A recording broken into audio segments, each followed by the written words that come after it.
Thank you for joining us for Turn the Page with Paige, brought to you by the Goddard School. I'm your host, Paige Hulsey. Today's children's book is centered around a little boy with a big imagination, and we're going to meet the local artist with a fantastically unique style who helps bring him to life. In Cooper's Comics, we step into a colorful universe where imagination knows no bounds, as Cooper never stops dreaming or drawing. It was written by Brianne Finnell and illustrated by St. Louis's Manuel Herrera. This is just the latest project for illustrator Manuel Herrera, who joins us here in studio. So glad to finally meet you. Yeah, I'm excited to be here and share all about these books and illustrations. So yeah, thanks for having me. I followed his work for a while, so I'm excited to share it with you at home as well. Yeah. So today we are focusing on Cooper's Comics. When you first got the manuscript, what was the inspiration that you drew from for your illustrations? You know, it was an interesting story. The story, and we'll touch on it, is about a little boy who draws, and that's kind of where I just was like, yes. I mean, I don't need to know anymore. I will take this on. This will be awesome. And it really was, okay, this is about a little boy who draws and is young, and so I really kind of just tapped into my childhood and being a kid who drew. So my illustrative style is very kind of simple, easy. I want it to feel approachable. I want it to feel like people can, maybe I could do that, maybe I could draw, and it kind of brings you into the book. So I try to stay with that type of style. But yeah, it's a little boy who drew, and it doesn't get any better than that, to get to draw that story out. It seems like you immediately related to Cooper. Tell me more about his story in the book. So he's a little boy who loves to draw. He's always drawing, constantly drawing. In the story, he gets in trouble for drawing, which definitely is I was that person. And you know, his teachers notice, like, he has this gift. He has this superpower in a sense. And so Cooper's really proud of that, and he gets other kids to like his drawings, but along the way, he becomes a little mean, and he draws another character in the book in a kind of funny way because it gets the kids to laugh. And then he learns, like, that's not really the way we should, illustrate people or capture people. And so he learns that lesson. There's power behind your art, power behind your words and your art too. For sure.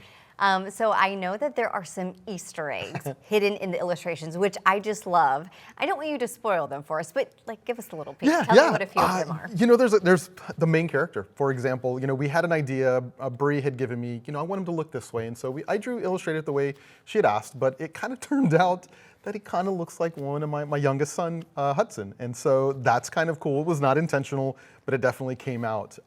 There's also some other elements that are from Bree's life as a teacher. And so we've kind of incorporated that, including some illustrations of her sons. So her sons are both in the book, somewhere hidden in there, so yeah. So you mean the pictures that Cooper is doodling in the book are actually what her son's drawings look like? They're actually drawings of her sons. Oh, So cool. yeah, so he draws his classmates, and some of his classmates are her sons, and as well as some other elements from her classroom that she uses when she teaches. So it's kind of cool. So if you pick up the book and you know Bree or you know myself, those are things that you might notice, like, is that who I think it is? So yeah, I thought it was kind of cool way to kind of capture our life into the book. I always love when there's kind of a story hidden within the story too. So let's talk more about your style, because I do think it's really unique and it's fascinating, and it's kind of fun and light.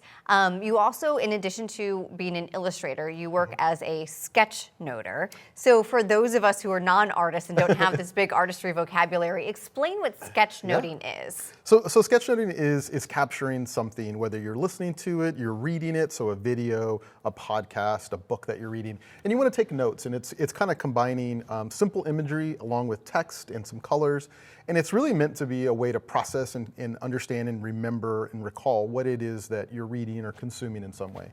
And that's really where I started drawing. I'd been doing that since I was a kid, oftentimes getting in trouble because I would draw in class, and I would draw what was being said, or I would do my best to just visualize some of those things because that's just how I process information.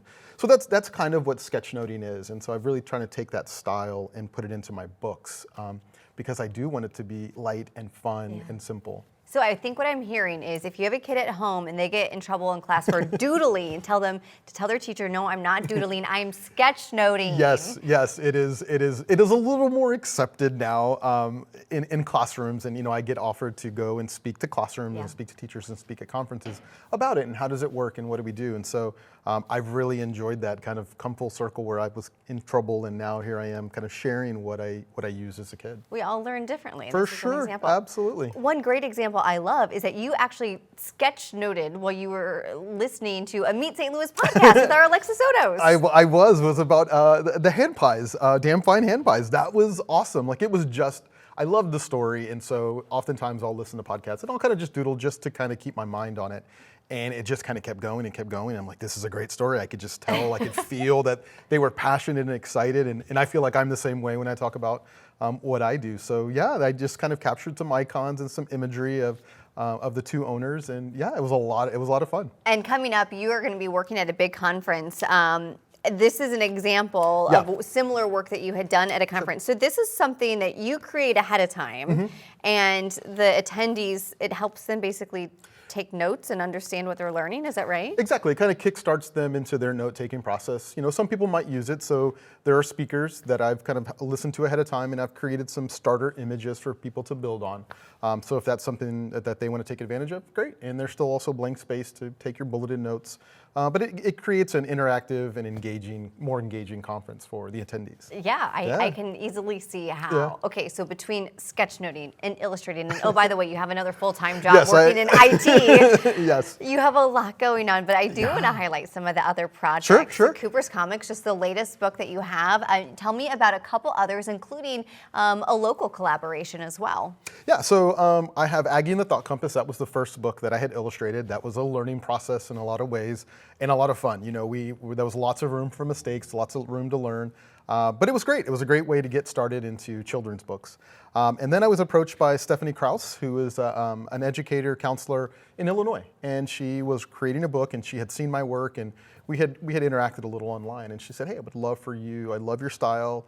I think it fits great. You're an educator. I think we could we could create a really cool book visually. And so, yeah, I created spot illustrations for her book and some sketch notes. There are some sketch notes in there of some of the content that she's captured, so she can print those out into posters and leave for classrooms.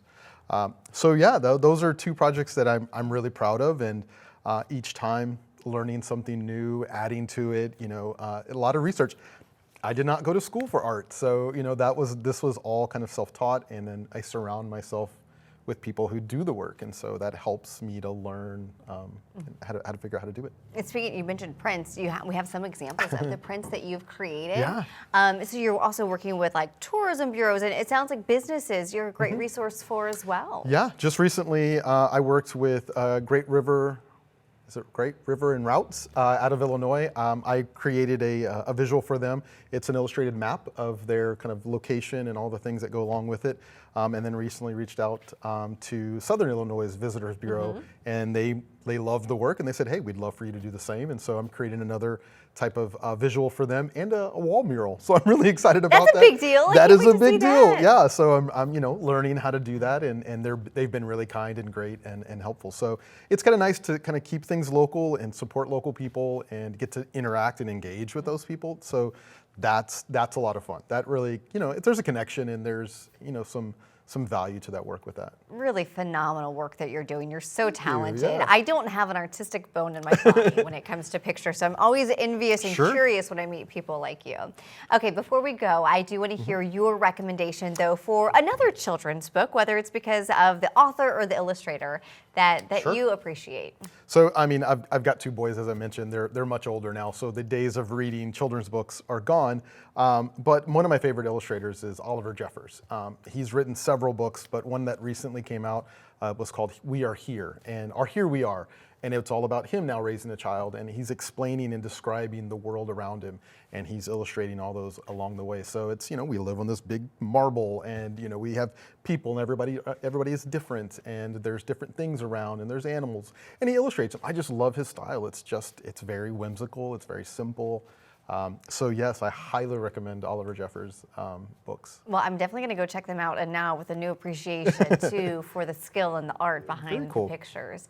Manuel, thank you so much for joining us. Thank you, Paige. Congratulations on everything that you have going on. It's been really great to have you here in studio. Thank you so much. I want to thank you at home also for joining us today for Turn the Page with Paige. We hope to see you again very soon.